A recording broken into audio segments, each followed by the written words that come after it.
Company का नाम PSP deposit, और इस कंपनी के बारे में क्या बात करना है। देखो, पहले 70% हम लोग बिलीव करते हैं टेक्निकल और 30% फंडामेंटल। फंडामेंटल क्या चीज़ है वो सबको पता होता है।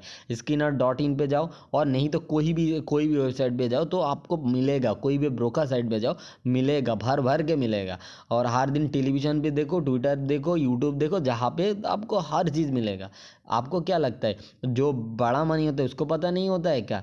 वो लोगों को क्या करता है, उस लोगों को जब ड्राइव करना होता है वो लोगों को पहले ही पता चलता है वो क्या करने वाला है।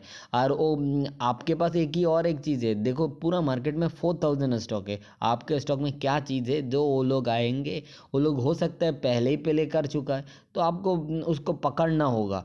हो सकता है आप 10 साल और उस पे भी ज़्यादा टाइम आप कुछ नहीं कमा सकते हो। अगर देखोगे जो पीएसयू स्टॉक है वो 10 साल 12 साल कुछ भी रिटर्न नहीं दे, आप आकर के थोड़ा सा रिटर्न दे रहा है। आगे जाके क्या होगा ये किसी को पता नहीं, किसी को टॉप पता नहीं होता है, किसी को बटन पे पता नहीं होता है, सब झूठा मक्कार होता है। ठीक है, हम लोग 1 बाय 1 देखेंगे, जो मैं फॉलो करता हूँ वही बताने की कोशिश करूँगा। देखो, जब इस पॉइंट ऑफ व्यू से जब भी रेंज तोड़ा था, मतलब ब्रेकआउट हुआ था, उसके बाद अगर किसी को, सबको ब्रेकआउट के बाद एंट्री करता है, बहुत लोग एंट्री करते हैं, कुछ लोग बॉटम ढूंढने की कोशिश करते हैं। मैं उसका के घर विरोध करता हूँ। ठीक है, क्योंकि मैं उसी टाइप का लोग नहीं हूँ। ठीक है, तो अगर मैं जो फॉलो करता हूँ मंथली 20 EMA और वीकली 20 और डेली तीनों EMA के ऊपर है, और कोई भी स्पेशल चार्ट बटन है, तो उसके बाद देखता हूँ मेरा रिस्क मैनेजमेंट सही है क्या है कि नहीं है, तो तब जा करके मैं बाय करता हूँ, नहीं अदरवाइज नहीं करता। तो इस पॉइंट ऑफ व्यू से अगर देखोगे, एक रेंज ब्रेकआउट हुआ था, और उसके बाद नेक्स्ट मंथ में जो कैंडल आया था, दर्दनाक कहानी है। मतलब वो मेरे को कहता है तो तुम ऐसे लेकर के चला जाओ, तो वो करना पड़ता है मंथली। अगर क्लोजिंग कोई कैंडल के नीचे आता है तो तुमको लेना पड़ता है। ये नहीं है आज स्टॉक इधर है तो तुम बता सकते हो हाँ ये स्टॉक इधर जा सकता था, ना नहीं, उस उम्मीद लगा के बैठे रहे ना, उससे ज़्यादा गैम्बलिंग करने से कोई फ़र्क नहीं होता है। तो एक ही चीज़, इसके बाद फिर से एंट्री करने का मौका अगर मिला, देखो इस पॉइंट ऑफ व्यू से मान लो ये एक रेंज है और फिर से एंट्री करने का एक मौका मिला था, मान लो इस पॉइंट ऑफ व्यू से ही अगर एंट्री कर लेता, तो इसका लो अगर मार्क कर लो, इस लो को अगर मार्क करो, तो थोड़ा बहुत अगर रिटर्न मिल भी गया, मतलब इस पॉइंट ऑफ व्यू से थोड़ा बहुत अगर रिटर्न मिल भी गया मान लो, तो मोटा मोटी तक अगर नहीं तो कॉस्ट टू कॉस्ट, तो उसके बाद क्यों में आप पिक करो, इसका पीछे एक रीज़न है। देखो जब भी 20 EMA को रेस्पेक्ट करता है, मतलब इस पॉइंट ऑफ व्यू से आप जा कर के मंथली 20 EMA को रेस्पेक्ट करने की कोशिश कर रहा है, तो हम लोग थोड़ा सा इसे लगा करके प्ले भी कर सकते हैं। मैं नहीं कह रहा हूँ तुम जाओ और पैसा लगाओ, ये इसका कोई, ये हमको हर एक टाइम फ्रेम में जा करके देखना होगा इस चार्ट पैटर्न सही है क्या नहीं है, उसका बैक टेस्ट करना पड़ेगा। इसमें कितना, क्या ये स्टॉक कितना परसेंट ऊपर नीचे आता है, इस हर पॉइंट ऑफ व्यू देखना होगा।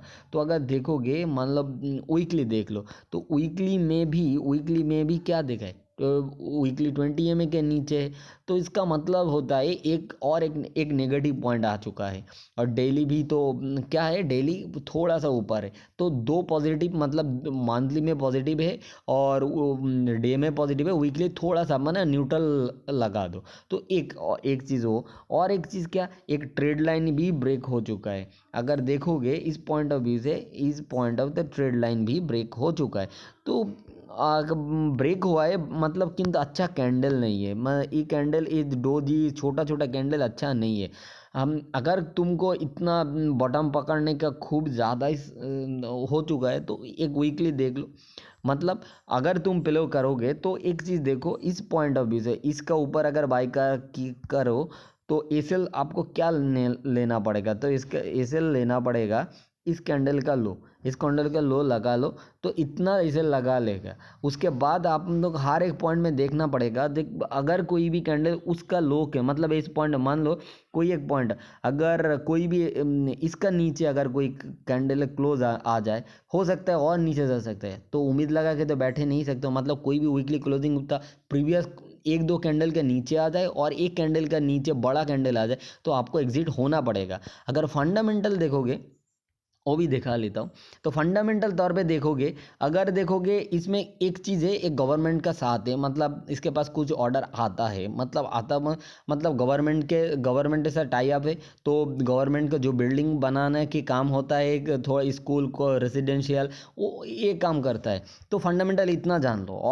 और क्या है इसमें कुछ दिखाने के, तो देखो ये सेल्स ग्रुप इंफ्रा कंपनी में सेल्स सेल्स देख करके कुछ उम्मीद मत करो, क्योंकि इसको ऑर्डर के बेसिस में ही ये स्टॉक चलता है।